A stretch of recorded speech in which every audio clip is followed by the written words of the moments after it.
नमस्ते नमस्कार। यो जुन दृश्य तपाईँ हेरिराख्नु भएको छ यो तिलाठी कोइलाडी गाउँपालिका वडा नम्बर 7 स्थित रहेको जुन कट्टी बगनगाममा स्कुलको दृश्य म तपाईँहरूलाई हेराउँदैछु।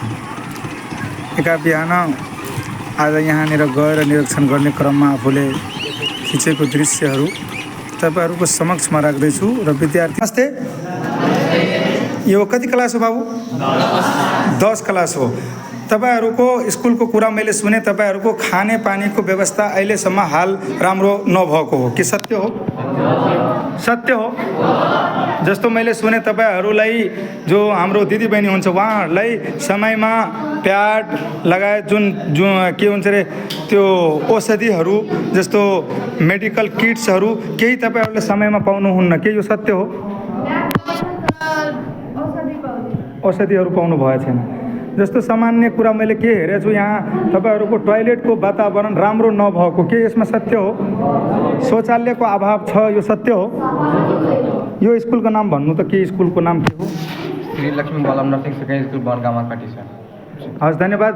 अरू एउटा कुरा मैले सुने अनुसार तपाईहरूको शिक्षक समयमा आउनुहुन्न के यो सत्य हो? कुनै यस्तो पिरियड छ जुन पिरियड तपाईँहरूको अहिलेसम्म खाली गएको छ? तपाईँको स्कुलकै विद्यार्थीले एकजना गुनासो गर्नुभयो हामी 7वटै पिरियडमा ब्याक लागेको, त्यो के कारण हुनसक्छ? तपाईँहरू त्यसको बारेमा केही भन्न चाहनुहुन्छ? केही भनिदिनुहुन्छ? के कारणले उहाँ 7वटै विषयमा फेल हुनुभयो? त्यो आफ्नै कारणले हुनसक्छ, किनभने त्यो समयमा क्लासमा नउपस्थित हुनसक्छ, किनभने यहाँ सर हमेसा टाइम पाउनुहुन्छ। जस्तो मैले एउटा कुरा सुने यो एकान्त ठाउँमा भएका कारण, जस्तो अहिले तपाईँहरूको स्कुलमा हालसम्म फ्यान समेत नलागेको, यसमा तपाईँहरूले अहिलेसम्म आफ्नो प्रधान अध्यापकजीहरूलाई भन्नुभएको छ कि छैन?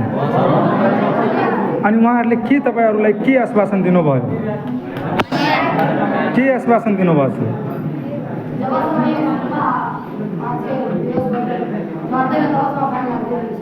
हजुर के भन्नुभयो?